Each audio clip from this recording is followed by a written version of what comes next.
Coming up, widespread power outages and wind damage as Hurricane Laura strikes central Louisiana. And Vice President Mike Pence pushes law and order as he accepts his party's nomination for a second term. These stories and more as ABC 31 News begins. Good evening and welcome to ABC 31 News at 6. I'm Woodrow Wilkins. Our coverage begins in Alexandria, where Hurricane Laura made its presence felt around 4 this morning. This only a small look at some of the damage already in the area. Our news crew caught footage of street debris right by our station. Power was out on Bolton Avenue before 6 a.m. Heavy wind gusts and showers near Rapides Regional Medical Center, and by 9 this morning, some after effects in the downtown area with flooding toward I-49 south.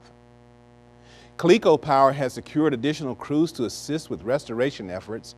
In addition to nearly 2,000 Coleco personnel and contractors in place before Laura made landfall, Coleco secured an additional 375 line mechanics by midday. More than 132,000 customers were without power. The Rapides School Board Administration began the process of assessing facilities shortly after the wind and rain stopped. We're told several schools were damaged. Superintendent Jeff Powell released the following statement, quote, "However, assessing all locations is being hampered by the damage across the parish," end quote. We'll have more on this story as it develops. Laura is responsible for 2 deaths in Louisiana so far. A 14-year-old girl in Leesville was killed when a tree fell on her house. The other casualty was a 60-year-old man also killed by a falling tree. Hurricane Laura strengthened as it moved through the Gulf of Mexico, making landfall overnight in southwest Louisiana, not far from the Texas border. Here's Marla Carter in Orange, Texas with the details.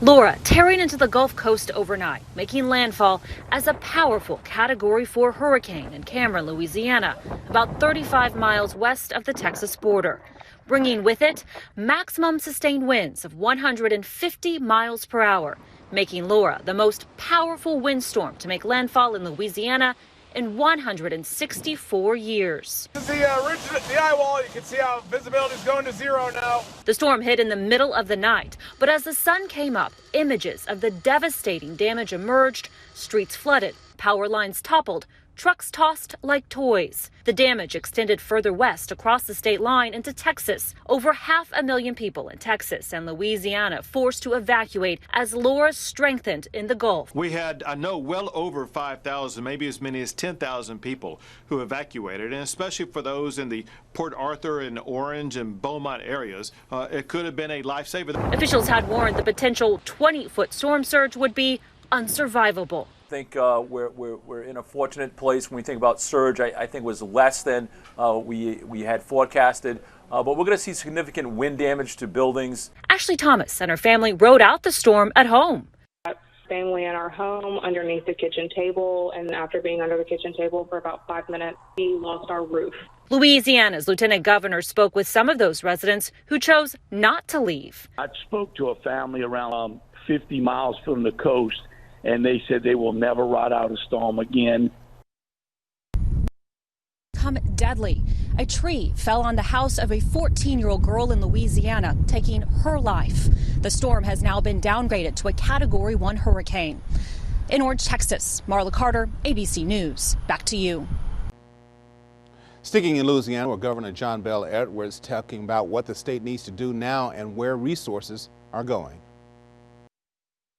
People out of homes that are no longer safe and habitable, making sure that we can get them safely transported to a shelter. And quite frankly, because of COVID-19, that shelter shouldn't look like it normally does, where we have a big open space and we're putting multiple families, maybe hundreds or maybe even a couple of thousand people in the same shelter. We're going to need to quickly transition them into hotel and motel rooms, which have been filled up with people who've evacuated on their own, and also all these power crews that have come into the state of Louisiana, these linemen, to restore power. So we're going to be looking for hotel and motel space, likely all across the state, and moving people as quickly as we can into those areas, and then just making sure that we're mindful of the COVID-19. And a potentially dangerous fire at a chemical plant near Lake Charles. Thick black smoke from the fire covered Interstate 10. This comes just hours after Laura battered the area with the 150-mile-per-hour winds. Governor John Bel Edwards told people in the nearby areas to stay inside and turn off their air conditioning. The Biolab Incorporated plant complex makes chlorine for swimming pools. Now to the Republican convention. Vice President Mike Pence in the spotlight with a full-throated defense of President Trump and a no-holds-barred attack on Joe Biden. Ahead of President Trump's big night, ABC's Ines de la Catara has the latest. On the third night of the Republican National Convention, Vice President Mike Pence pushing the Trump law and order platform. Too many heroes have died defending our freedom to see Americans strike each other down. We will have law and order on the streets of this country for every American of every race and creed and color. A number of speeches and videos airing throughout the night evoking images of toppled statues, burning flags, and shattered glass. But even as racial unrest continues in Kenosha, Wisconsin, the vice president declining to say the name of Jacob Blake, the black man who was shot by police 7 times in the back and is now paralyzed from the waist down. Pence also slamming Joe Biden for saying at the DNC last week that there is systemic racism in the U.S. Joe Biden says that America is systemically racist. When asked whether he'd support cutting funding to law enforcement, Joe Biden replied, yes, absolutely. Joe Biden would double down on the very policies that are leading to violence in America's cities. The former vice president firing back, with Biden's campaign accusing Pence of using debunked scare tactics and gaslighting to try and further divide the country. Biden has repeatedly said he's not in favor of defunding the police. This as the White House tries to distance itself from the man who is accused of shooting at protesters in Wisconsin after a video posted to the alleged gunman's social media accounts show him attending a Trump rally in January. We're not responsible for the private conduct of people who go to rallies. A White House official telling ABC News efforts have been made to contact Jacob Blake's family. The president set to close out the convention tonight with a speech accepting the party's nomination from the White House and a fireworks display from the National Mall in Washington, D.C. Because of Hurricane Laura, sources tell ABC News that President Trump and his advisors are considering adjusting RNC plans, though for now, nothing has changed. Ines de la Catara, ABC News, Washington. As the president is set to accept the Republican nomination tonight from the South Lawn, he's drawing criticism for using the White House for political gain. The White House Chief of Staff says it's necessary for the president to deliver his convention speech from the White House as the country battles the COVID-19 pandemic. Secretary of State Mike Pompeo's speech earlier this week prompted questions about whether it violated the Hatch Act, which prevents federal employees from engaging in partisan politics while on duty. Government watchdog groups say a political event at the White House raises concerns about ethical conflicts. It is now clearly the policy of the Trump administration that the government works for the re-election campaign, not for the American people. We reached out to the Trump campaign for comment but did not hear back. The White House Chief of Staff says no one has broken the law and that people speaking at the convention and from the White House are doing so in their personal capacity. We'll be right back. Protesters have been taken to the streets since Sunday's police shooting of a Wisconsin man, and now the sports world getting involved by not suiting up for action. John Lawrence reports. The National Basketball Association is protesting the police shooting of Jacob Blake. Listen, 3 cops, 1 guy. There's got to be a better way than him getting shot in the back 7 times. Some basketball stars like LeBron James have been sounding off on social media. But on Wednesday, the league, following the lead of the Milwaukee Bucks, decided to put its postseason on hold. It's all the NBA together, and that came together within just a couple-hour time period, showing the great leadership of the NBA, understanding the magnitude of the situation. Shortly afterward, other pro sports organizations, including some Major League Baseball teams, followed suit. As a white player on this team, is how can we show support? What's something tangible that we can do to help our black brothers on this team? Former President Barack Obama among those applauding the move, tweeting it's going to take all of our institutions to stand up for our values. But CNN sports analyst Bob Costas says this walkout could lead to a backlash. Some will resent it. Some will say, I'm not going to watch anymore. I've had it up to here. They said it with Colin Kaepernick. They've said it with Black Lives Matter. President Trump tweeted Wednesday that he'll be sending the National Guard to Kenosha to restore law and order. I'm John Lawrence reporting. Kenosha police say a suspect has been arrested in Tuesday night's shooting that killed 2 people and injured another person. 17-year-old Kyle Rittenhouse is charged with first-degree intentional homicide. Meanwhile, Jacob Blake remains hospitalized. The officer who shot him is on leave. The Milwaukee Bucks released a statement on Twitter on their decision to boycott their playoff game on Wednesday. The team called on the state legislature to, quote, reconvene after months of inaction and take up meaningful measures to address issues of police accountability, brutality, and criminal justice reform, end quote. They also encouraged people to educate themselves, take peaceful and responsible action, and vote on November 3rd. The past 4 months have shed a light on the ongoing racial injustices facing our African American community. Citizens around the country have used their voices and platforms to speak out against these wrongdoings. Over the last few days in our home state of Wisconsin, we've seen the horrendous video of Jacob Blake being shot in the back 7 times by a police officer in Kenosha, and the additional shooting of protesters. Despite the overwhelming plea for change, there has been no action. So our focus today cannot be on basketball. The NBA postponed Game 5 of 3 different playoff series not long after the Bucks decided not to play. And New York Mets first baseman Dominic Smith knelt during the national anthem before the team's game on Wednesday. Smith became emotional and spoke through tears after the game. I think the most difficult part is to see, like, people still don't care. And for this to continuously happen, I mean, it just shows just a hate in people's heart. And I mean that just sucks, you know? And being a black man in America, it's not easy. Multiple games were also called off in the WNBA, Major League Soccer, and Major League Baseball. We'll be right back.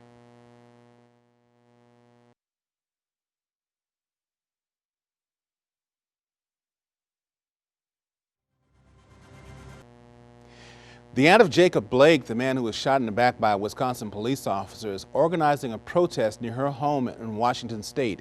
Essex Porter has the story from Austin. I'm not surprised at all. All black families have a turn, and this is our turn. Jacob Blake is the son of Nicole Blake Chaffetz's younger brother, the brother she now sees on television. They shot my son. When you see your brother speaking about his son's death, what goes through your heart? How much pain he's in. Nicole has watched the viral video of the shooting over and over. And it's like I can feel all 7 gunshot wounds when I watch the video. As a former criminal defense attorney, I've never seen anything like it before. Chaffetz says she quit the law in the middle of a trial 3 years ago. I didn't want to be a member of the law anymore when the law couldn't figure out how to stop shooting black men for target practice. So it's almost like the very thing that caused me to change my life in such a crazy way has come home to perch on me. She hadn't heard until we told her of the deadly violence that erupted at last night's demonstration in Kenosha. 2 people killed by gunfire. We got this far through peaceful protest. I am going to encourage everyone to continue peacefulness. And I think it's the most important reason is because if we become violent, we're like them. Former President Obama tweeting about the Blake shooting, offering words of support for professional athletes who have spoken out on the matter. Saying, quote, I commend the players on the Milwaukee Bucks for standing up for what they believe in, coaches like Doc Rivers and the NBA and the WNBA for setting an example. It's going to take all our institutions to stand up for our values, end quote. Everyone over the age of 2 should be wearing a face covering, so here are some facts about children and masks. With more, here's ABC News' Ines De La Catara. Masks or cloth face coverings are an important way to stop the spread of the coronavirus, especially when social distancing is hard to do. Wearing a mask will not prevent your child's lungs from developing normalcy, reduce their oxygen intake, nor lead to carbon dioxide poisoning. Masks are made out of breathable materials that allow for small molecules like oxygen and carbon dioxide to move freely, while creating a barrier for mucus or spit to spread. In fact, the majority of children 2 years or older, including those with medical conditions, can wear a mask for an extended period of time. Wearing a mask will not weaken your child's immune system. When worn properly, cloth masks reduce the spray of respiratory droplets that may contain the COVID-19 virus. They can also protect you from others who may have the virus but don't have any symptoms.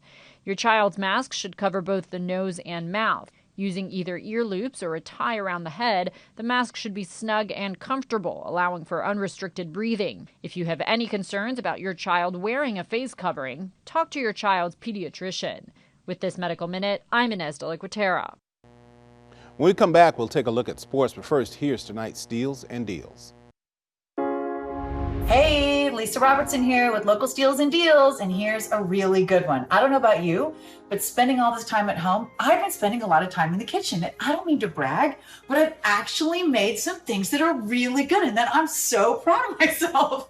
But one of the things I found spending time in the kitchen is having the right tools makes all the difference. If I'm struggling with the wrong things, it's no fun. If I have great tools, oh my gosh, it's fabulous in the kitchen. So this knife set with this beautiful block is perfect. This is from J.A. Henkel's. That's a name that has been one of the #1 names in quality kitchen tools since 1895. This is German engineered quality stainless steel. You get this beautiful sleek block. You get 4 knives and the shears, but here's the great part. You ever notice that you have a knife block with a million knives and you only use a few? I do that, right? I have like, all this and I just use these. So what they did is they pared it down to the 4 essential knives. You're gonna have the paring knife, right? That's your just basic fruits, veggies, easy, great size. Kind of cuts everything. Here's your serrated knife for your breads. Then we have the utility knife. This is kind of that catch-all in between. Then we have the chef's knife. This is my favorite for the rocking, back and forth. Love that. These are all, by the way, great weight, beautifully done, great balance, feel good in the hand, great quality, and kitchen shears. They come in this great block. Here's the cool thing. Do you ever notice that there's never enough room in your kitchen? Look how this just slides right in. Takes up no room, all the knives you need, great quality, dishwasher safe, and you're ready to go. So now, when you're getting ready to make something for a snack, when you're making dinner for the family in the evening, if you want to give somebody a great gift and they're spending time in the kitchen, what could be better than a fabulous set of knives? These make your everyday better. They make cooking a joy, and right now they're on localsteals.com for 36% off. Just one of the great ideas we have for you.